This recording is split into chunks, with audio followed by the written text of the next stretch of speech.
lost in night, in the wood, shadows fight. Arms take gold, can't take flight. Power's gone, nothing's right. Cauldron cold, no more fire. Potions fail, dreams expire. Spirits whisper, call me liar. In the dark, lost desire. Purchase cry, echo loud. Through the fog, through the shroud. Mystic force, once so proud, now just whispers in the crowd.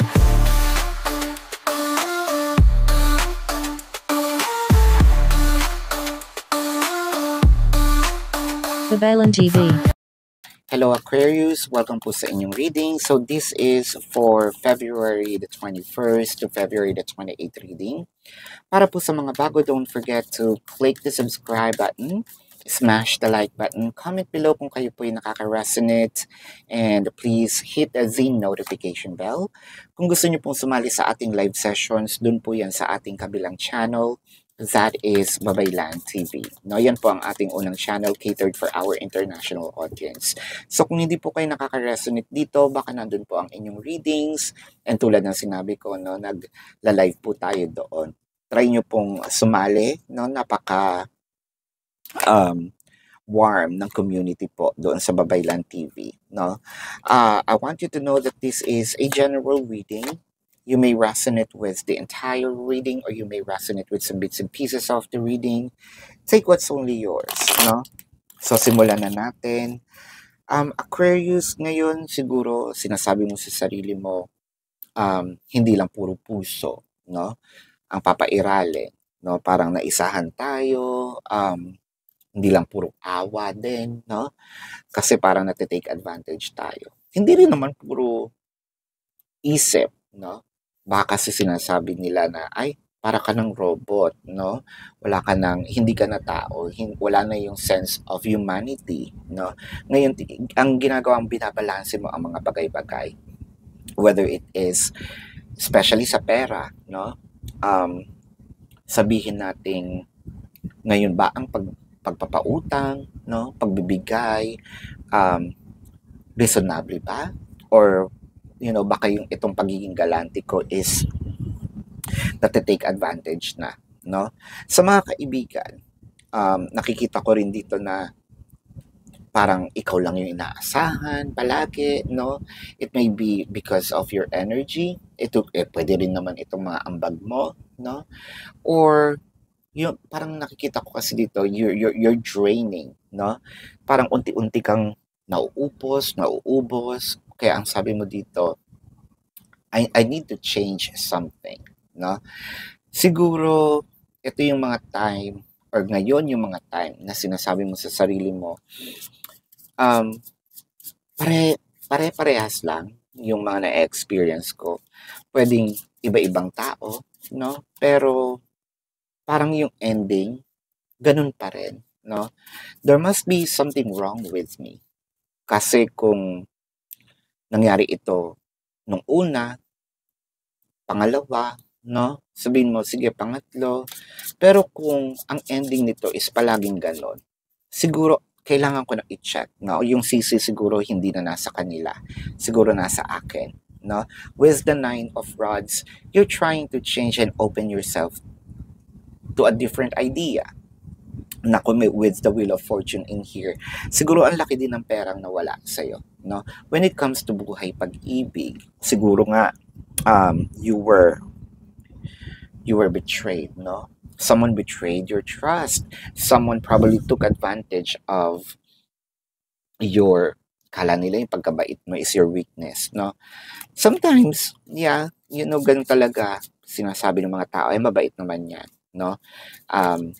Kaya hindi naman niya umaaray. Kaya pwede nating, hingan ng hingan. Your generosity sometimes becomes your liabilities din, no? Kaya nga sinabi mo dito, dapat ko pa bang bigyan ito, no? Ngayon, iniisip ko namang mabuti, no? Ito bang ibibigay ko sa kanya is sa buti, no? Mararating, or baka mamaya ay mas tinuturuan ko maging tamad, no?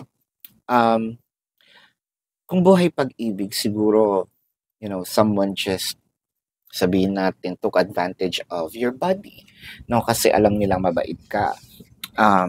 Siguro feeling mo ngayon, nagamit ako sa sex, no? Um, it may be a joke, pero siguro sinasabi mo sa sarili mo, sa ibang tao to ha. Kung hindi kayo makaka-relate, di hindi, no? Again, this is general. Siguro sinasabi mo sa sarili mo, um, kung nagpabayad ako, kumita pa ako, no? Yung practicality wise, kung gagamitin lang din ako, no? Tapos ganito din yung mangyayari sa nung nagpabayad ako, 'di ba? Again, still, no, morality, naisip lang yon. With the Three of Cups, sinasabi mo dito, kailan ko ba ma-experience itong saya, itong kasaganahan, itong inaantay ko, no? Kasi parang ngayon medyo stressed na, kasi parang ang down-down ng energy natin. With the Nine of Swords, siguro hindi ka nakakatulog. Ang dami-daming tumatakbo sa isip mo, no? Maraming bagay kang siguro yung mental health mo, no, affected na rin. Yung pang-araw-araw nating pamumuhay, medyo hindi tayo nakakakilos na maayos, no? Pero pinipilit nating lumaban. Ang nagiging problema lang natin with the Knight of Swords, minamadali ba natin ang resulta? Kasi imagine, no, kahit ang puno, kapag tinanim mo itong buto, no, hindi naman agad-agad tutubo yan, no? Itutulog mo kinabukasan, may puno na, may bunga pa, no? It takes time. I feel like meron tayong minamadali, no? Na isang bagay, hindi dahil, siguro kasi malaki nga yung nawala sa atin, no? It could be our peace of mind. If this is pain, no? Siguro tinatakbuhan natin yung pain. Aquarius, I want you to know that pain is also an emotion, no? And emotion should be felt. Ayan. Katulad nga nito, you have to be balanced, no? Sometimes, no, may mga tao kasi na once na-experience yung pain, baka feeling nila, no, dito sila nakakahanap ng comfort. Yeah, may mga taong ganun. And tinatawag silang mga masokista. And again, there's no judgment with those people, no, who considered, who feel comfort in pain. Sometimes dun din sila nakakakuha ng strength right after feeling, no, the pain. Ang sinasabi ko lang is, pain is an emotion. It should be felt. Huwag mong takbuhan. Damhin mo. Pero, hindi, that's part of the destination. Hindi po yan, hindi po yan vacation, no? Hindi kayo mag-staycation doon. And lahala, na doon na natulog, no? Parang, ilan na? 5 years na, no? Nandun ka pa rin. Sayang yung time, no? What I'm trying to say is, feel the pain, learn from it, move forward from it, no? With those learnings na nakuha natin, na kumbaga na nabaon, no, na pina-experience sa atin. With the Ace of Swords, the Ten of Pentacles, and the Eight of Pentacles, now you're trying to work on. Pwedeng you're trying to work hard also, literally, no? Para i-achieve. Kaya siguro ganun na lang tayo ka-serious, no? Lately. With the Ace of Swords in here, uy, okay lang din ngumiti, no? Okay lang din i-treat yung sarili. Don't feel guilty, ha? Kasi I feel like sobrang tutok, no? Halos eto na yung sinasabing magkandakuba sa trabaho. Hindi ko sinasabing mali, no? Pero mag-enjoy ka rin naman with the Two of Rods and the Eight of Cups. So kasi parang napapabayaan natin yung sarili natin. Just because someone probably turned their back on us, papabayaan mo yung sarili mo. I feel like hindi naman ito tama, no? If there's one person, no, who can set an example kung paano kung paano siya itrato ng ibang tao, yun ay sarili niya, no? Um, so kung nakikita nila ay parang pabaya na siya. So why would people care, no? So kung nakikita naman nila na you're taking care of yourself, parang ay hindi naman 'yan pwede, no? Hindi natin 'yan basta-basta, no? Maaano kasi sabihin natin sometimes yung pagiging maarte nakakatulong din 'yan, no? Ay hindi niya 'yan tatanggapin kasi maarte 'yun, no? Gusto niya yung terno-terno. Kaya, maghahanap sila ng, mag-e-exert ng effort. With the Nine of Swords and, Nine of Rods and the Sun. Yung small pinch of hope, yun yung panghawakan natin, no? Pwedeng dinaw natin yung sarili natin, no? Pero eto ka na nga, binabalanse mo na with the Wheel of Fortune and the Ten of Cups. Napakaganda kasi itong ginagawa mo ngayon, no? Siguro you're consulting your heart. Pag hindi ka nakakuha ng sagot doon, you're consulting your mind. Or vice versa, you're consulting your mind, consulting your heart, and then probably i-merge yun, no? Parang there's also a power to silence. There's also a power of saying no, no? Siguro you're trying to also learn the art of saying no with the Nine of Swords and the Three of Pentacles. How can you change things, no? Kasi with the Three of Pentacles, nandito yung pinag-aaralan mo na. I think that you're starting with yourself, no?